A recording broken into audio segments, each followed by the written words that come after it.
everyone. Good morning. I'm happy that you could all join us for another tour through the Yale Peabody Museum Egyptian collection. Now, we are, of course, looking forward with bated breath now to the reinstallation of the exhibit. Even before the old one disappears, we're planning the new one. I was just speaking with my colleague, Agneta Lassen, in the Babylonian collection just a couple of days ago. We are planning a great new version of the Egyptian collection in which both pieces with which you may already be familiar will be on display, alongside pieces you've not seen and pieces that have not been on display at Yale before, integrated, many of them, within the broader context of Egypt, North Africa, and the Near East. So we're very much looking forward to that. So this is not so much goodbye to the old collection, but another look at the chrysalis of what will be a great new version of the Egyptian collection. Now, as we go through here, we go through a model of an Egyptian pylon. Now, pylon is a Greek term. The ancient Egyptians called this a bechen, and it's two towers to either side of a doorway.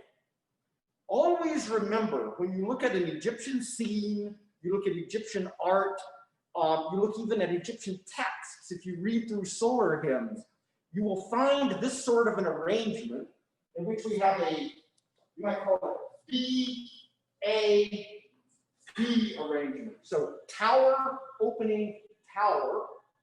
This is a model for the Egyptians of the horizon. So the Achet, the two hills between which the sun rises, and of course, the other into which it sets.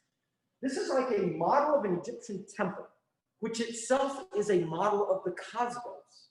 So when an Egyptian god or goddess would come out of a temple, when they would come out of the pylon, the Egyptians could use the word weben, that means to rise like the sun, to appear like the sun.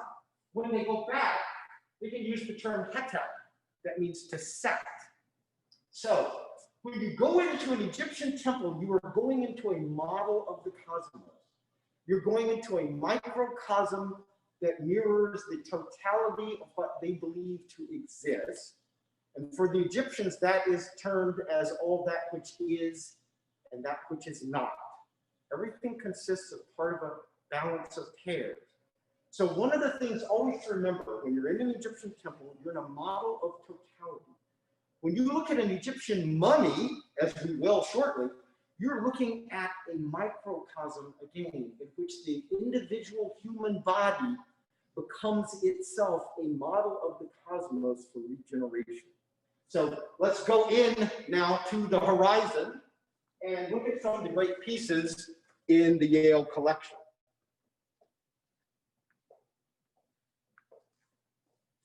Now, this is one of my favorite pieces, and students who've taken courses with me will probably be groaning in the background now if any of them are here for more. This was carved around 350 BCE, 350 BC, probably during the reign of the last so-called native ruler of Egypt, Nechnebo II. There's a small parallel for this in the Metropolitan Museum of Art on the sarcophagus of Werish Nefer. So that's how we can date this a little bit more precisely. This is part of an Egyptian model of the cosmos. Now, when we think of Egypt, one of the things we always see in our minds, I'm sure, is the Nile River. The ancient Egyptian name for the Nile, it may not surprise you, was river, Itari, or Yola, because there is only one river as far as they're concerned, and all other rivers they might have encountered are just pale reflections of that great south to north flowing river in Northeast Africa. In the map of the cosmos, however, we don't see the Nile. This is a circular map. It's a sort of map that we find in a number of cultures. So if you look on the left area here, you see part of a great circle. Notice those feathers in there? This is the central part of the cosmos, the world of the gods. In the inner ring that surrounds the world of the gods are signs of the districts of Egypt, what we might call the states of Egypt, that are known as nomes, and that's N-O-M-E, not G-N-O-M-E. The nomes of Egypt are the districts, and each has this, you might call, totemic symbol that writes its name. Now, just to the outside of those districts of Egypt, you'll see these little concentric bands that end in little, we might say, kind of teardrop-shaped loops. Those are ropes, but not just any kind of a rope. That's a rope that has this little ending on it that we would associate with the string of a bow, indicating, as the Egyptians often refer to foreigners as bow troops, indicating what we can see otherwise, that the people in this outer ring are foreigners. They have odd hair, the male figures are bearded, and right in the middle of that outer circle, so in the upper right of the Yale piece, remember, what we're seeing here is less than a quarter of the original map. So in the upper right of the Yale fragment, which would have been kind of the middle right of the great total scene, is a strange god. He's a manifestation of the western desert of Egypt, a god named Ha. Now, if you look at this, one thing you see, why is the western desert over there? When we hang a map, when we draw a map, we tend to put north at the top. The ancient Egyptians do not put north at the top. The Nile flows from the south. An ancient Egyptian faces south. So west is here and east is here. And in fact, Peabody for right is the same root as Imentet for the west. So west and right, east and left are always associated by the Egyptians. We look south. So this map would have been oriented, if this is oriented, let's say right side up, south is to the top. So in this circular map, the world of the gods is in the middle. Egypt, of course, is next to the gods. Egypt is called, even in late period texts, the temple of the world. And the foreigners are outside, and they're symbolically bound to Egypt by these ropes. These are the people then of the northwestern desert on the fringe of Egypt. And in fact, if we look up the names of the districts of Egypt in that inner circle, we see that in fact, that's the northwestern part of the Nile Delta. Now look at what's on the outer band here. If we go there, we see a little inscription, an oval with crenellations on it, like sort of a fortification wall labeling a place. And inside it says, Kebahu Hor, the cool waters of Horus. These are the outer waters. For the ancient Egyptians, all of creation originates in a great oneness within a watery abyss called Noon. And a creator god, who can have a different name depending on the different creation accounts, according to that of Heliopolis, northeast of modern Cairo, more or less you fly over it and into part of it when you land at Cairo International Airport. According to the Heliopolitan account, the creator god is a god named Atum. His name in Egyptian literally means he who is not. He's outside of any order in this great outer water called Noon. This creature creates from itself and subdivides into the ordered world, creating the various component parts of the ordered world. So creation for the Egyptians is in a sense a bubble with the gods at the center, Egyptians next to them, foreigners out there, and this outer oneness in which the creator God still exists in the great undifferentiated oneness. So we exist in a bubble of order that is order because everything is subdivided into its constituent elements. This permeates Egyptian religion, the idea that nothing ever ceases to exist, but that we transition from one state to another by a deconstruction and a reconstruction of elements. If you remember these aspects of Egyptian religion, so many things that seem scattered and separated actually start to make some sense. Now, we've talked about hieroglyphs, and I'll talk a little bit more about that. One thing we always point out to people, Egyptian script has hieroglyphs. Any other script has hieroglyphics. And the reason is that our word hieroglyph was invented specifically by the ancient Greeks to describe the Egyptian script. This formal script, hieroglyphs, means in Greek sacred carvings, sacred inscriptions, and that corresponds to the ancient Egyptian term medu necher, words of God, or the words of God, the script of God. Hieroglyphic script, as we know it in Egypt, develops around 3,250 BCE. In fact, I'll go ahead and plug my own expedition, the Yale El Kab Desert Survey. Back in 2017, we discovered the first monumental hieroglyphic inscription at the site of El Hawi, just north of El Kab. Hieroglyphs originate as a writing system around 3,250. It's an interesting system because it combines signs that write phonetic values, so uniliterals having one phoneme like b, biliterals having two like ab, and triliterals having three like nefer. It also uses word signs or ideograms, so I can draw the sign of a human head, put a stroke next to it, and it means head, and I have to know that the Egyptian word for head is tap. There are other signs, though. There are other signs that we see in the inscriptions that are not phonetic signs, nor are they're not phonetic signs, nor are they word signs, but they're idea signs. So if we look in the horizontal bands in this inscription, if we look in the third band from the top all the way over to the right, you will see a reed leaf, an M owl, a bolt of cloth, a little circle that seems to represent probably a bovine placenta, a human hand, and then walking legs. All the signs face to the right. I read into the signs, so I read then right to left. The reed leaf in M at the beginning of the third line from the top writes im.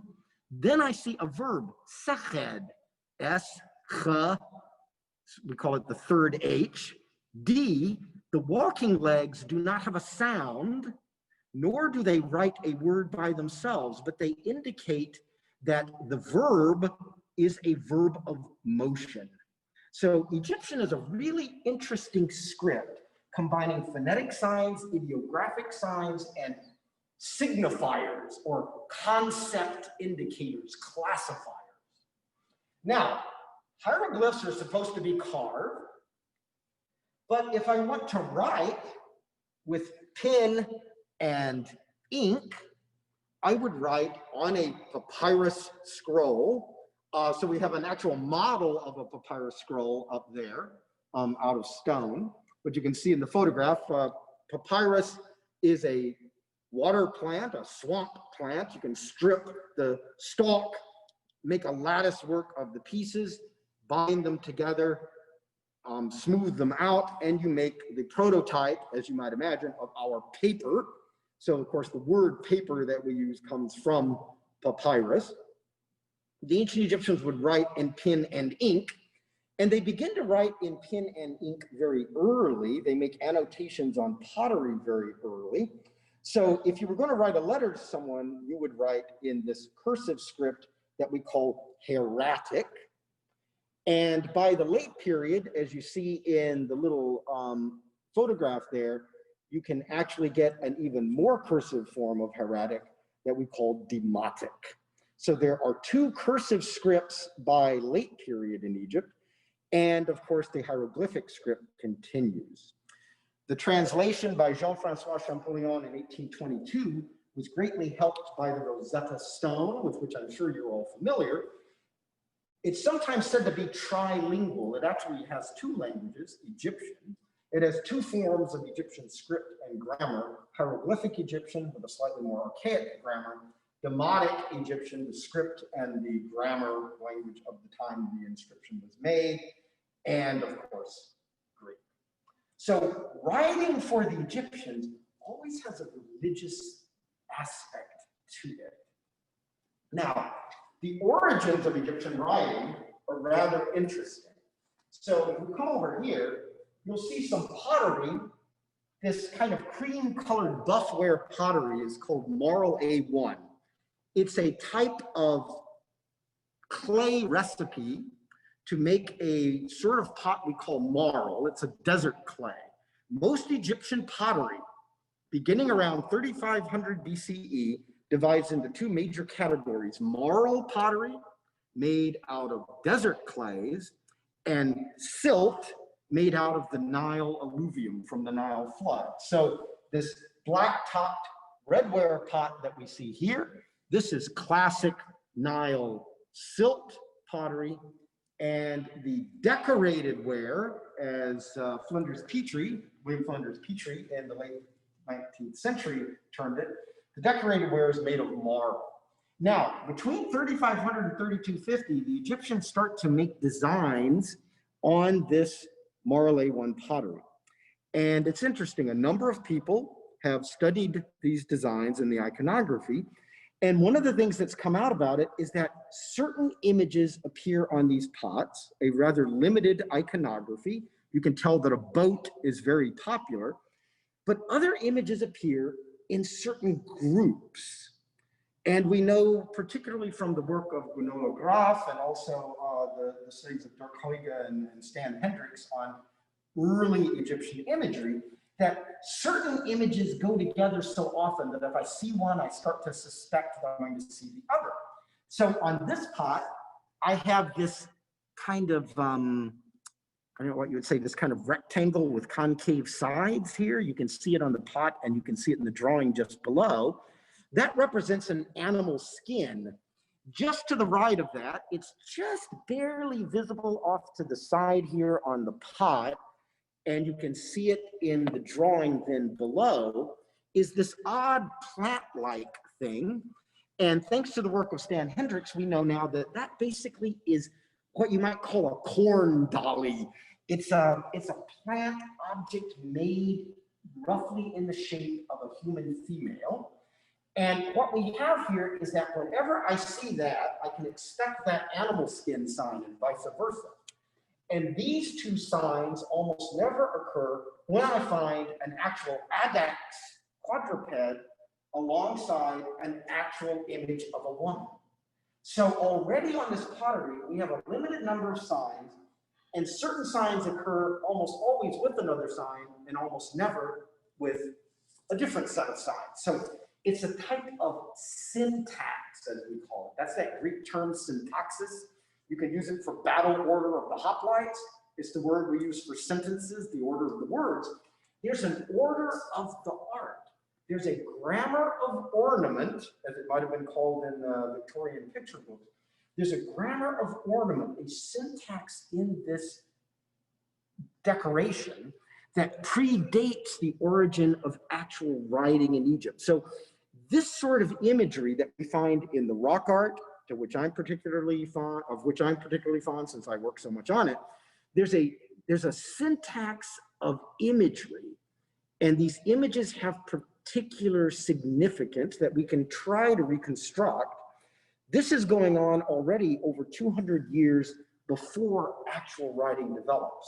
So what seems to happen in Egypt is that we have a development of a type of iconography that we can read in whatever language we want to read it. And finally, around 3250 BCE, ancient Egyptians say, okay, this is great. I can make statements about the cosmos. I can describe festival events, etc. But now I need to be able to write to Nefer-Hotep and say, I need 3 shiploads of grain at Hierakonpolis tomorrow. Then, almost overnight, around 3250 BCE, true writing developed. So Egypt is a phenomenal place because not only is it the oldest continuous writing system we thus far have, but we also see in Egypt very clearly a type of origin of writing out of religious iconography, whereas in Mesopotamia, we see a prehistory of writing out of a sort of economic notation. So it's really interesting to see that in different places, people have developed systems of writing, but out of different prototypes, things that come before. Now, I don't want to run out of time, but one of the things that you'll see here in the bottom of the case here are stone pallets. These things, already we find them in what is now Sudan, in the so-called Khartoum Neolithic cultures that are even older than the major pre-dynastic, prehistoric Egyptian cultures. These pallets, as you can see from the little stone on top, are for grinding things, and primarily for the ancient Egyptians, these would be used for grinding galena to make black eye paint and malachite to make green eye paint. Now, this eye coloration for the Egyptians, it is a cosmetic. They certainly liked how it looked. They wore it all the time. At the same time, especially the galena with its lead content, when put in the eye, will have an antiseptic quality and help protect a person against river blindness and other eye infections that really have been a problem in pre-modern Egypt. So this use of mining of desert stones to bring them back to Egypt, grind them and produce eye paint is a very important aspect of Egyptian culture and even of Egyptian religion. The Egyptians were great geologists. They mined all over the place. One of the other great pieces in the Yale Peabody Museum collection is this great stela set up by a man named Sobek Hotep during the third regnal year of King Ramses IV. So let's say this is roughly around 1160, 1150 BCE. This is set up in south central Sinai at the site we call Serapet el-Khadim, and it was a site for mining turquoise by the ancient Egyptians. The goddess of this area is the goddess Hathor. Actually, I remember, I'm just going to stop for a second. I have not stopped, I have not come up for breath once to let anyone ask a question. So before I race ahead, as I am doing, I should probably stop and see if you have any questions. Thanks, John. In fact, we do have two questions about the pots that we saw a moment ago. The first question is, why are boats such a common drawing on these pots? And the other question is, does the picture on the pot relate to the contents? Okay. So the pictures do not necessarily relate to the content. Most of these vessels are known from funerary or burial context, not all. The decoration is interesting. I've been working on this. A number of people have worked on the imagery. We see a boat with cabins and decoration that suggests that these are some sort of religious vessels, sacred boats. We see certain desert animals, and we see ostriches. Ostriches and what appear to be ostrich feathers appear. And the ostrich feather seems to be a kind of a mediating iconography on these. My best guess about the iconography is that it is relating to seasonal events in Egypt, and that it relates to the time of the inundation and events that happen around that time. Up until the Aswan High Dam went into operation around 1970, for part of the year, the Nile was extremely high and overflowed its borders, depositing rich alluvial silt, primarily from the Abyssinian highlands. And part of the year, the Nile was very low. And it looks as though the imagery on the vessels probably relates to ritual events that went on at the time of the Nile inundation. During the time of the inundation, when the Nile rises, when we have the longest day, We have the Egyptian New Year celebrations that are involved in that period as well. So it's an important transitional time for the ancient Egyptians.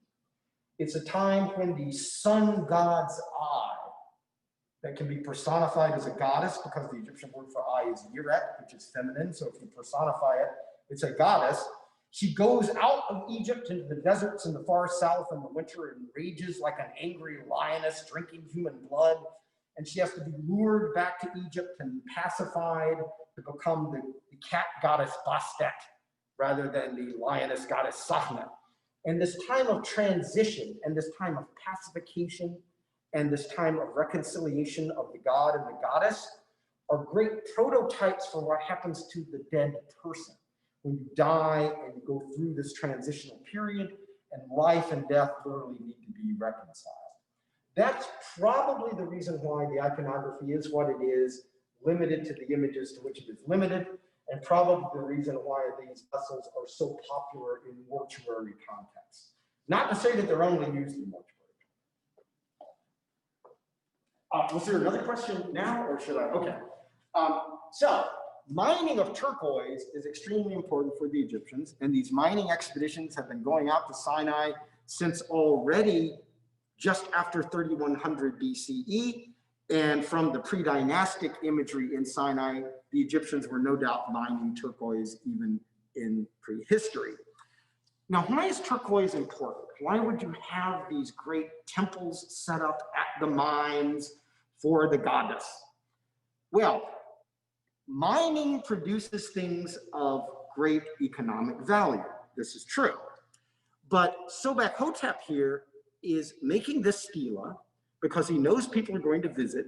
He wants you to worship at the site he has set up near a great temple that the miners have built at the site, because it is a sacred site. It's associated with the goddess Hathor, who is a goddess manifest in the color of the turquoise. She's actually called Nebet Mefkat, mistress of turquoise, lady of turquoise. The material itself is sacred because the mineral wealth of Egypt can be seen to be literally elements of this goddess of the sky, Hathor, strewn throughout the deserts of Egypt. And when you bring these things back, not only are you bringing back genuinely valuable substances that you might trade for other things, that Egypt might use in its international trade, not only are you bringing back things that are important economically, but they have a religious significance. That color of turquoise evokes the goddess Hathor.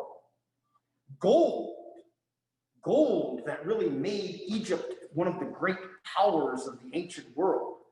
Gold for which a ruler of the ancient Near East once wrote to an Egyptian king asking him to send more. And he says, send more. Gold is like the dust in the streets in Egypt.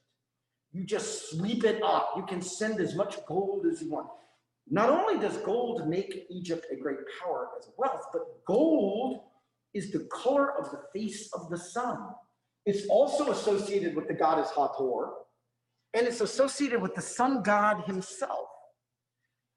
So not only are these valuable commodities, but if we come over here to this mummy mask from around 300 BCE, what we see is by plating the mask with gold leaf, we transform the face of the deceased into the face of the sun itself.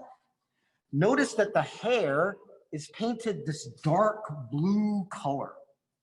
Now, this would have been worn by a non-royal mummy, and yet the face is gold and the hair is the color of lapis lazuli. And as a literary text of the New Kingdom called the Book of the Heavenly Cow tells us, the sun god, the old sun god, fossilizes into the very cult statue through which he is worshipped. His bones are silver, his skin is gold, his hair is lapis lazuli. By wearing the colors of the god, we transform the dead person into the corpse of the sun god that itself passes through the underworld every night for rebirth in the day. So an ancient Egyptian would say, absolutely, gold looks nice and it's quite valuable and I'm happy I've got a lot of it. But more importantly, through a type of alchemical reaction, if I combine lapis lazuli and gold, if I combine the color of lapis lazuli and gold leaf, I produce something that literally transforms the wearer into the sun god. So this use of color and materials to combine and to create something of great metaphysical power and significance is what is really at the heart of what we often call alchemy. The greatest alchemists of the ancient world, whose names have come down to us, Zosimos of Panopolis, Boulos of Mendes, Maria Prophetissa, she is credited with inventing distillation devices. These great early alchemists are all from Egypt. And Zosimos says this idea that you can transform something into gold, well, that's actually an ancient Egyptian thing. And we're not transmuting material, but we're producing the effect of one thing by combining other things. So when you go into an Egyptian gallery and you see all the colors that we find on objects, those aren't just there to look nice, but very often they are evoking particular concepts. They're evoking places and ideas that are being combined. So this speaking in a grammar of ornament is something the Egyptians never ceased to do. Look at this material here. I'm sure you're all aware of this. Egyptian blue is an invention of the pre-dynastic period in Egypt. These are later, of course. These are faience figurines. Basically, you might think of this as a type of undercooked glass, a frit. We call it by the name of faience from Faenza in Italy, where a similar product was made, obviously, more recently. But for the Egyptians, this is an artificial substance that can work like turquoise, can work like lapis lazuli. It's an artificial blue to represent these other blues that has a power of its own, because the name for faience in ancient Egyptian is chehenet. And chehenet goes back to the root chehen, that means to scintillate or to glitter. So that is a substance that is artificial blue associated with the rising sun, but it literally scintillates. How can I show something scintillating without having a strobe? I don't need a strobe. I can use faience for the ancient Egyptians. So much of what we find in Egypt is combining colors and iconography and texts to create a kind of shell of meaning around something. That's exactly what happens with a mummy. Obviously, we all know about mummies in Egypt, and we often think of them as being made to preserve the body and maintain the body. Now, that is a happy byproduct. So let's go in here, actually, and look at a wait period mummy in its wooden coffin. Certainly, you want the body to stay intact.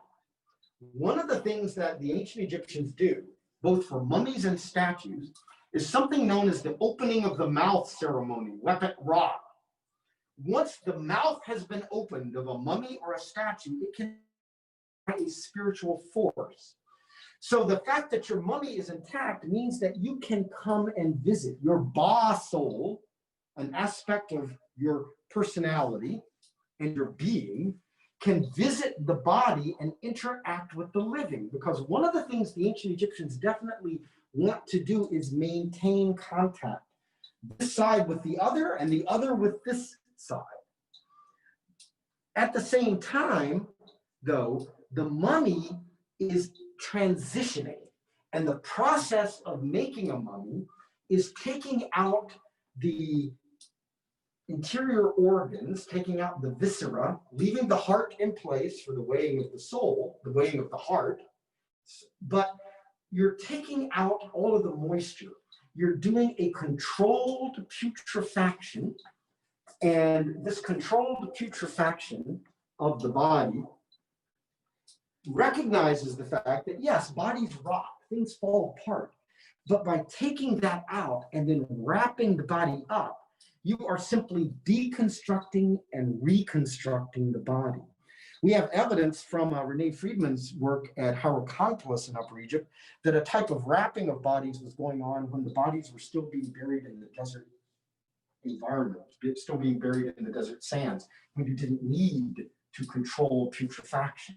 So mummification is a controlled, a human influenced aspect of this going back into those chaotic waters, going back into the great oneness that surrounds creation, and then being remade and reformed in a new existence. So whenever you look at a mummy, yes, it is a preserved body, but it's evidence of a ritual, of an event, of a process.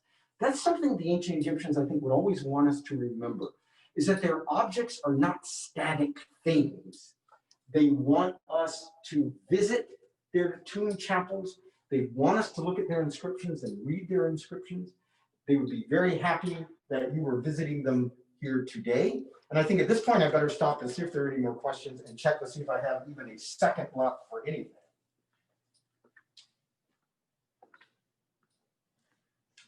Thanks. There are, in fact, a few questions. There are three. I think one of them we can save for the end, but the other two are about paints and pigments. So one question is, how are the paints so well preserved?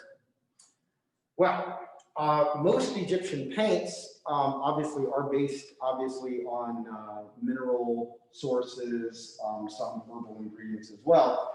So one of the reasons paints are so well preserved in Egypt is the environment of Egypt, the desert environment. Obviously, the Nile is very important and the alluvial soil, but Egypt is surrounded by the deserts. So the ancient Egyptian name for the Nile Valley is Kemet, or the Black Land.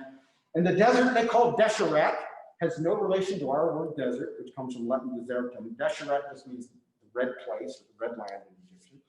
But most of the tombs, most of the temples are built out in the desert or on the desert margins. So colors are extremely well preserved for that reason. So the other question is, how do you know about the meaning of gold in ancient Egypt? You spoke about what it meant to them. How do you know that? We have probably more religious texts from the ancient Egyptians than we have from almost any other culture. And we have numerous descriptions of what different colors mean, what they signify. An inscription, for instance, that I'm reading actually with students now from Serabical Khadim, from the same place where Sophek-Hotep, son of his Stila, describes a miner named Horwer Ray who's going to mine turquoise. And he's having trouble finding it in the summer because the color gets kind of blistered in the veins in the high heat.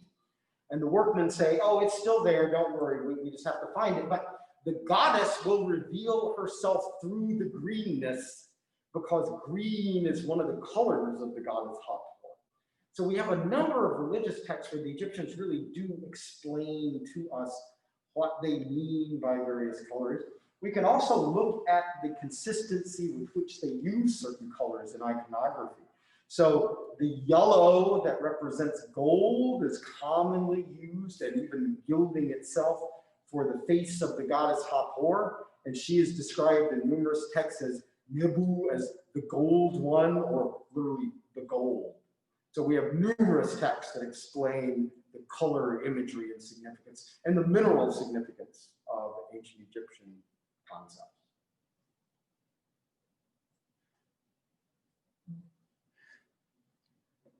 So are we wrapping up, or have you hit everything that you would like to say? No, I mean, I can keep going all day. Obviously, we don't want to go all day. How much time do I have left? Let's make our one last stop that we discussed, the closer, shall we say? Okay. And then I think we'll take one more question, and we'll be good to go.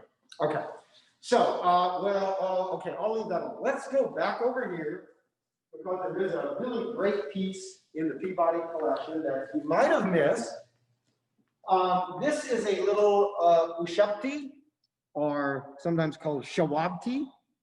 These are little figurines that we have described in Egyptian religious texts. They are made to answer the call for work in the afterlife. The ancient Egyptians imagine in some ways their afterlife as being very much like a continuation of life on earth. They loved Egypt. They loved the land of the Nile. They really don't seem to want to imagine anything getting better than that. At the same time, they're quite aware that one of the ways you would pay your taxes in ancient Egypt, this is a pre-money society, you can pay in wealth or you can pay in work. And of course, they pretty much knew that when they entered the second Yaru, the field of offerings, the great Elysian fields of the afterlife, the god Osiris, once king on earth, now king in the underworld, might ask you to do your tax works in the fields of the blessed dead. But aha, here is where you as an ancient Egyptian, putting into play your knowledge of a natural force called Heka, that we translate as magic, you would say, I will animate these figurines that represent me and will come when I summon them. And when Osiris says, I need you to work in the fields of the blessed dead, you say, behold my Ushebtis or my Shawatis. And they will go and they will do the various onerous agricultural labors to which you might be summoned in the afterlife. Now, this is not just any Ushebti. This was discovered by a Yale expedition in the 1960s. This belonged to a Nubian governor named Heka-Nefer, who governed the region of Mi'am around modern Aniba in what is now northern Sudan.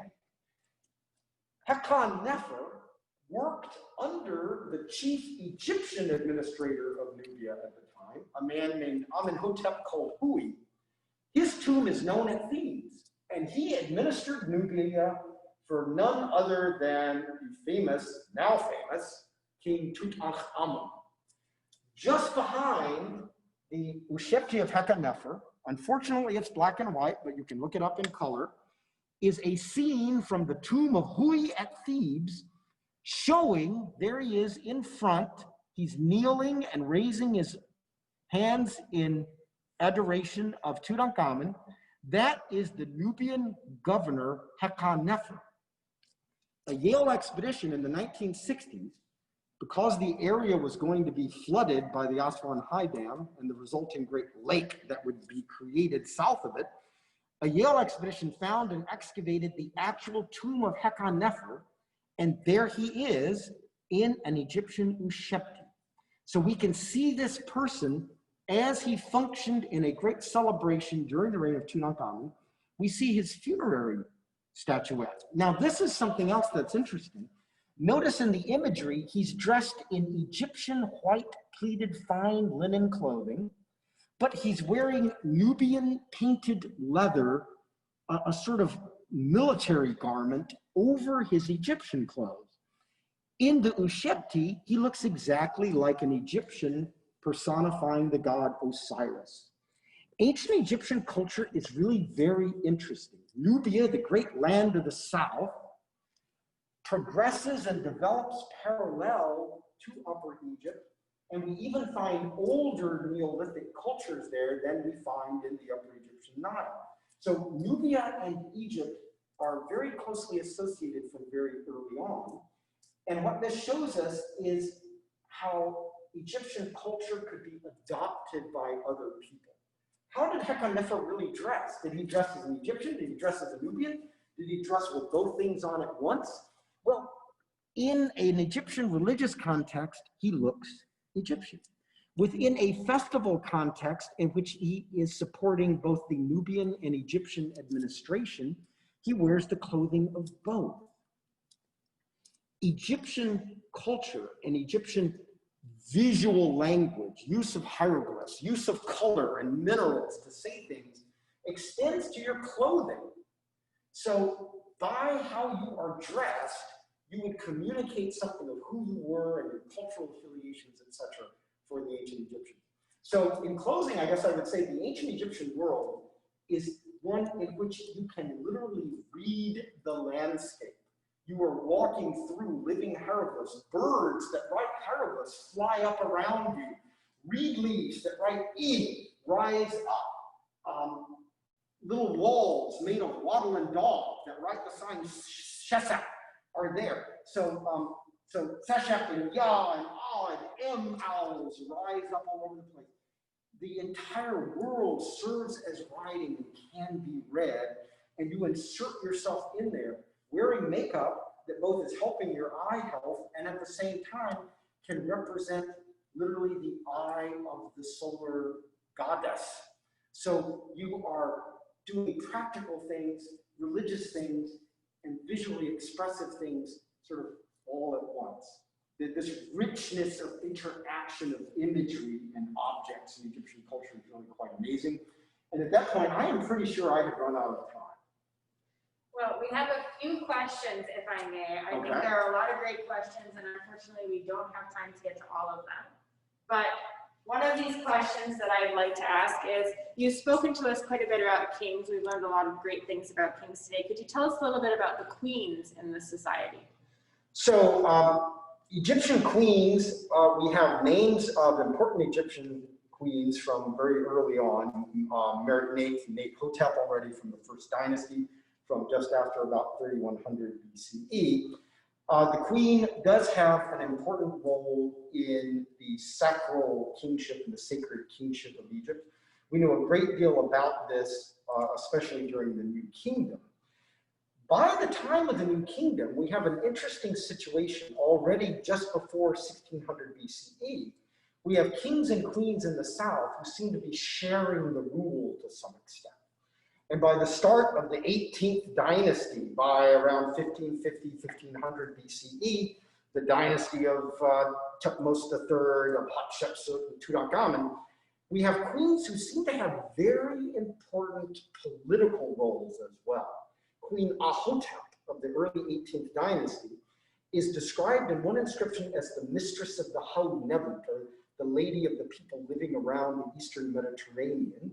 We know from the early 18th dynasty that a palace in northern Egypt actually had Minoan fresco decorations, suggesting that an association of the queen with, let's say, the area of the Aegean had some physical reality to it. At the same time, Ahotep was buried with ceremonial weapons, like a gilded battle axe, and these great golden flies that were awards for military valor. So it does appear that not all queens, let's say, are the same, but that certainly in the 18th dynasty, we have some very, very important royal women. And this leads ultimately, and I certainly don't have time to get into this, this leads ultimately to the very strange reign of Queen Hatshepsut, where she begins as queen regent for the underage Thutmose III, morphs into a co-regent, becomes primus inter pares, becomes the first of the two in a joint rule, and slowly goes from looking like a queen to looking like a hybrid of a king and queen to representing herself entirely as a king. So it's quite complex. And there is a precursor to Hatshepsut named Sobek Nofru from the end of the 12th dynasty. Don't have time to go into her, but look her up. Thanks, John. That's fascinating. So we have two questions that I think are connected, so I'm going to try and ask them together. The first is, how much do you think has been preserved of all the art and architecture in ancient Egypt? How much has remained to the present day? And then thinking about that, what questions still remain? So what are we still learning about today? And what else is there that we still don't know about ancient Egypt? I always remind students that although we have this wealth of material from Egypt, incredible amounts of material, massive monuments, we probably still have only just this tiny fraction of what would be out there. In terms of the temples and shrines that once would have filled the country, even considering the great mass of Karnak Temple, etc., we probably don't even have a quarter of what once existed, even in terms of ground plan. In terms of papyri, in terms of letters, we have several collections of love poetry, let's say from the New Kingdom. But all of the love poetry that survives to us today originates around 1300 to 1100 BCE from one place on the west bank of modern Luxor. Think of all the other love poetry that must have been written in all the other periods of time in Egypt. And what we have are a couple dozen from one place over about a century or so of time. So what we lack is incredible. In terms of what we don't understand, I will just say from my own work, I began working on ancient desert roads over 30 years ago. I'm still working on those. And we have just now scratched the surface of looking at the great interconnections between the ancient Egyptians and the outer world and finding the actual roads on which they traveled and the roads through which they brought all of the economic wealth of their mining and trade expeditions, etc. So what we don't know, I would say, still far outstrips what we do know. There's plenty to know. Thank you very much, sir. Thank you. We really appreciate it, and I'll relieve you of your duty as tour guide.